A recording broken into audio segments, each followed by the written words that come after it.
Alors, sur ma démarche, j'ai commencé à travailler sur des projets numériques à partir de 2010. Mais je suis arrivée par rapport au sens, je viens vraiment du théâtre. Et je suis arrivée par le théâtre optique au tout départ. Et on va dire ce qu'on a, avec le Pépinzos, un peu ce que faisait aussi, ça fait aussi l'équipe de Joris. Donc c'était Hiver, où je travaillais par rapport au sens, parce que c'était une pièce de Jon Fosse, et je suis arrivée à la technologie par qu'est-ce que je veux raconter sur la pièce. Sur la question, pour moi, dans la pièce de Jon Fosse, le couple se posait la question de leur existence. Le personnage féminin n'arrêtait pas de dire « je suis là et tu t'en vas et tu ne me vois pas », donc c'est comme si elle avait elle-même un doute de sa propre existence. Donc j'ai travaillé sur la question du doute de qu'est-ce qui était vrai, qu'est-ce qui n'était pas vrai. Donc c'était par rapport au propos et au sens de la pièce et de qu'est-ce qui était raconté, comment je le mettais en jeu de manière concrète et physique pour le spectateur. Puis après, ce qui m'intéressait, c'est j'ai travaillé autour d'un... Voilà, donc ça c'est Kant, c'est une pièce que j'ai créée en 2014. Donc c'est toujours une pièce de Jon Fosse qui pose aussi cette question de l'existence. J'ai toujours travaillé avec un paper ghost, mais croisé avec des vidéos au fond et au sol, et avec des installations, une installation au casque de réalité virtuelle, et une installation de QR code, un parcours de QR code, c'était pour la jeunesse. En 2014, la QR code était très... quelqu'un l'a vu, là, hein. Je vois quelqu'un qui a fait une remarque, si vous l'avez vu quand il était petit. Les QR codes étaient très compliqués en 2014, parce qu'ils n'étaient pas passés par le Covid. Donc, il fallait déjà passer énormément de temps pour expliquer comment le dispositif marchait. Ce qui était intéressant, donc c'était vraiment tout sur qu'est-ce qui était vrai, qu'est-ce qui n'était pas vrai, est-ce que c'est possible ou est-ce que c'est pas possible. Donc au niveau de l'acteur, et je voulais montrer les saluts, parce qu'en même temps je démontrais ça, c'est-à-dire qu'en effet il n'y avait absolument rien sur scène, et je faisais saluer toute l'équipe à la fin, en hologramme, enfin pseudo-hologramme, justement, où il n'y avait plus rien. Dans ce projet, donc, il y avait aussi une installation de réalité virtuelle où je reproduisais le décor réel, où la chaise était un peu trop grande, on peut voir après, où les pieds étaient ballants, parce qu'on se mettait à la place de l'enfant. C'était tout un parcours, en fait, c'est une question de qu'est-ce que je voulais raconter. Donc il y avait le parcours des QR codes, où on était dans la démarche de l'enfant qui cherchait des réponses. Là, c'était un petit théâtre optique où on se mettait à la place, parce que l'enfant imagine qu'on existe dans le rêve d'un géant. Et donc, je plaçais le spectateur à la place d'un géant. Il y avait la réalité virtuelle où on pouvait, en effet, on voyait le réel. Et puis après, on se retrouvait dans le monde virtuel. Il y avait des interactions. En 2014, c'était pas hyper simple. Il y avait des petites caméras, etc., etc. Ce qui m'intéressait, c'est qu'on se retrouve à la place physique de l'enfant où on éprouve le vertige. Le spectacle qui était... Alors, voilà, je suis arrivée à la technologie par rapport à la réflexion sur la place du spectateur et qu'est-ce que ça lui raconte. Le spectacle, on est dans une position qui est, entre guillemets, brechtienne, ça veut dire qu'on peut constater. On voit les gens agir et on a une distance émotionnelle, on peut avoir de l'empathie, mais cette distance, c'est le personnage qui est en immersion et on a cette distance qui nous permet, nous, d'avoir une réflexion. L'installation en réalité virtuelle nous permettait d'éprouver, de se mettre dans la place du vertige sans explication. Et l'installation QR code, qui était aussi une installation plastique, on se retrouvait dans la démarche de l'enfant à chercher des réponses. Chaque QR code donnait différentes versions finalement cosmogoniques.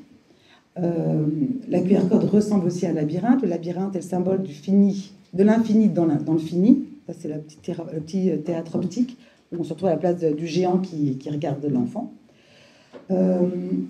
Et ce qui m'intéressait, c'était qu'il se pose la question, est-ce que l'univers a une fin ou est-ce qu'il n'a pas de fin? Bon. S'il a une fin, qu'est-ce qu'il y a derrière? S'il n'y a pas de fin, ça veut dire que tout est possible et ça fait peur. Qu'est-ce qu'il y a derrière? Ça peut être un géant qui existe et donc on existerait dans le rêve du géant, mais si le géant se réveille, je pourrais disparaître. Donc toute la question de l'existence était éminemment présente. Attends. Parce que là, il part direct sur le dernier. Et donc, en fait, cette question-là me permettait d'avoir une circulation pour les spectateurs, de se retrouver d'abord dans la situation physique de l'enfant, puis dans la situation de la réflexion de l'enfant, puis avoir un retour sur qu'est-ce qui est vrai, qu'est-ce qui n'est pas vrai, et de se poser des questions voilà, dans un rapport plus brechtien, on va dire, du spectacle. Les QR codes, ce que j'avais fait aussi, c'est que tout était en noir et blanc, donc j'avais mis finalement tout était dans la même valeur. Il y avait des réponses qui étaient de scientifiques, il y avait des versions qui étaient aussi plus religieuses, des réponses parce qu'il se pose la question finalement de la cosmogonie et l'origine du monde, et donc finalement, il avait 8 ans, donc c'est l'âge où on se pose ces questions-là. Ce qui m'intéressait, c'est qu'on ne donne pas de réponse. Ça s'appelle Kant, parce que dans le texte de Jon Fosse, c'est qu'il dit à la fin, on ne peut pas tout savoir, on ne peut pas avoir des réponses sur tout, il faut accepter le doute. Donc c'était aussi cette chose-là que je voulais transmettre. Donc c'est par le texte que je suis arrivée à différents dispositifs.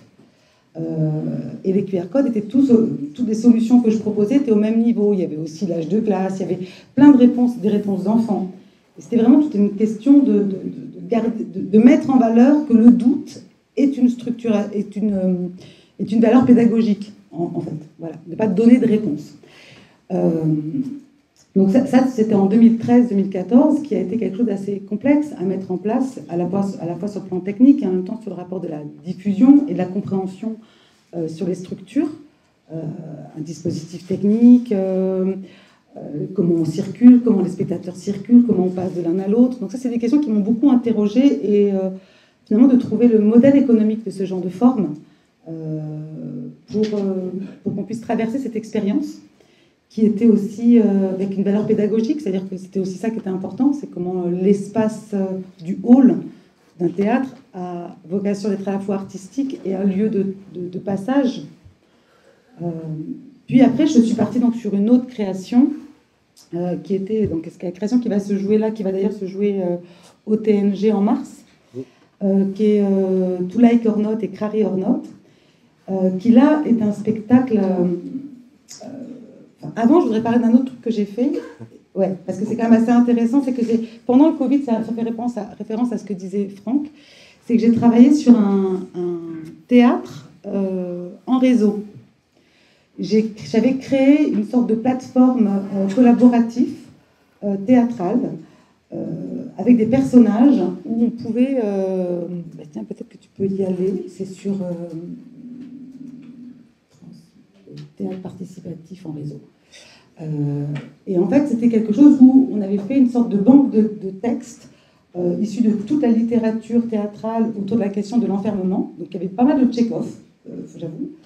Et c'était assez intéressant. J'avais travaillé avec un groupe d'étudiants, on était une vingtaine à travailler sur ça. Donc on avait fait une sorte de système d'algorithmique où on pouvait choisir, je ne sais pas si tu as... c'est théâtre confiné. Où on pouvait choisir un personnage. Comme ça, c'était une sorte de présentation, et on pouvait choisir une réplique, choisir il y avait une charte graphique du personnage, et on pouvait l'interpréter de chez soi, et après, sur le réseau, dialoguer les uns les autres. Voilà. C'était quelque chose, ça c'était pendant le confinement qu'on avait fait ce système-là. Je ne sais pas s'il y en a d'autres photos. C'était assez... Voilà. Mais c'est assez rigolo, parce que c'était vraiment tout un dispositif où il y a plein d'amateurs et de professionnels qui ont joué finalement des séquences et ça dialoguait, on recréait finalement un dialogue. Donc ça, c'était mon invention pendant le Covid, avec toute une plateforme collaborative théâtrale. J'en suis arrivée sur la question des réseaux, sur To Like or Not et Crary or Not, qui est un spectacle sur la jeunesse, qui commence sur les réseaux, donc, où on a créé une web-série, on a créé que des contes fictionnels, parce qu'en fait, je voulais parler de la jeunesse et de la question de l'image de soi, et du masque social. Ça veut dire qu'à quel moment on essaye les masques sociaux qu'on va utiliser finalement toute notre vie, et que c'est vraiment à l'adolescence. Et que c'est un moment où, en particulier en plus, d'un point de vue neurologique, l'espace de l'empathie dans le cerveau est écrasé. Donc c'est assez particulier, et c'est le moment où ils ont accès au réseau particulièrement fort. Donc, ça m'intéressait, cette question-là. Et donc, j'ai commencé à créer des personnages fictionnels sur Instagram, dans des comptes fictionnels, parce que tout est faux. C'est tout ce qu'on veut montrer de soi, tout ce que ces personnages veulent montrer d'eux. On a créé une web-série qu'on a tournée dans un lycée à ce moment-là, pendant le Covid. Puis, c'est enchaîné sur une installation en réalité mixte, en réalité VR et performatif, Crary or Not, où ces personnages-là se retrouvent dans une fête et on traverse la fête à travers 6 films de VR où on est déplacé par un performeur dans cette fête. Et là, c'est tout ce que les personnages veulent cacher. En gros, donc c'est tous les troubles, comment ils se positionnent. Donc là, évidemment, il y a la question de l'isolement, de l'harcèlement, voilà, mais on se retrouve vraiment dans les sensations, puisque l'AVR, ce qui est intéressant, c'est qu'on traverse le récit par le subjectif. C'est le spectateur qui est le personnage principal. C'était ça aussi qui m'intéressait, comment on écrit du cinéma où le personnage principal, c'est le spectateur, et comment on le conduit, comment on amène le récit. Et la troisième partie qui est le spectacle, c'est comment cette dichotomie entre ce qu'on montre de soi et ce qu'on éprouve nous fait agir de travers, nous fait mentir, nous fait essayer de nous cacher. Donc ça, c'est le spectacle qui va se jouer bientôt, là. Et dans le spectacle, ça commence, alors je travaille beaucoup aussi sur, le spectacle commence par un live Instagram qui se passe dans la salle. C'est-à-dire que tous les spectateurs sont sur Instagram dès le début. Donc il y a un bruit aussi. C'est ça qui m'intéressait, quel était ce bruit de masse qu'on entend rarement. Tout le monde écoute ce live qui se fait en direct, etc. On a complexifié encore le spectacle en faisant un live Instagram des coulisses du spectacle qui pose la même question, puisque les personnages, les acteurs ont des perruques, ils jouent plusieurs rôles, donc ils ont aussi un masque. En faisant ce live Instagram des coulisses qui est en réalité scénarisé, on croise le réel et le virtuel, puisqu'on est dans l'intimité des acteurs avant de rentrer en scène, et en même temps on va commencer à le rendre fictionnel. Donc je remets le désordre en fait sur le récit, sur du vrai, du faux, parce qu'en fait c'est la question de qu'est-ce qui est vrai, qu'est-ce qui est faux, qu'est-ce qui est du mensonge, qu'est-ce qui est de la réalité. Donc toute la thématique va se construire à travers tous les médias, qui est un peu une sorte de truc un peu de dingue. Et je voulais montrer, il y avait un extrait qu'on avait fait qui est... parce qu'il y a des parties qui sont sur des jeux vidéo. Il y a toute une grande scène qui est sur Fortnite, où là, j'ai fait une séance de tournage où on avait 20 joueurs qui est complètement scénarisée. Donc ça, c'était assez drôle. J'ai fait plusieurs scènes comme ça, scénarisées dans les jeux vidéo. Comment on dirige un acteur qui va diriger son personnage. Et donc, dans la scène de Fortnite, c'est les 5 points de vue des 5 joueurs qu'on peut voir en simultané, qui a été filmé en même temps, voilà, dans le récit. Donc c'était quand même une sorte de prouesse technique. Là, on voit une photo. Voilà. Et comment tout a été écrit, où il y a quand même un groupe d'attaquants, ceux qui vont attaquer, ceux qui vont... et les personnages principaux, etc. On voit jouer sur scène, mais tout est préenregistré, parce qu'on ne peut pas le faire en direct. C'est où ton image? L'image, c'était celle que tu voyais la grande image en photo, là. Il y avait Fortnite en grand. Enfin, il y avait les 5 points de vue différents. Ah oui. Et on est aussi on est sur 2 autres jeux aussi. Donc tout le spectacle, par contre, il y a un gros travail avec des téléphones portables, parce que c'est tout filmé en direct, où les acteurs reçoivent des notifications en direct.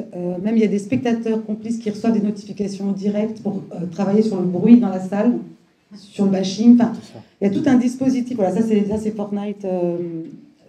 Il y a les 5 points de vue différents. Et là, actuellement, je travaille sur une nouvelle création autour de Marivaux. Et donc, c'est pareil, c'est la question du récit, c'est comment on écrit avec et comment chaque média qu'on va choisir, mais je ne sais pas si c'est le bon mot, média, avec ce qu'a dit Franck, je ne suis plus sûre de moi, comment chaque média va prendre en charge une part du récit pour compléter le récit spectateur, on va dire le parcours spectateur. On n'a pas tout à dire dans une seule forme, mais par contre, c'est le parcours qui va nous raconter, qui va nous permettre au spectateur d'avoir sa propre version et son subjectif et sa construction de pensée. Voilà. Bon, je ne sais pas si j'ai fait 15 minutes. Non, très bien. Je suis allée 14 minutes. 14, hein, ouais, c'est ça. Par contre, j'ai fait... Bam. Merci. Merci, Miliana.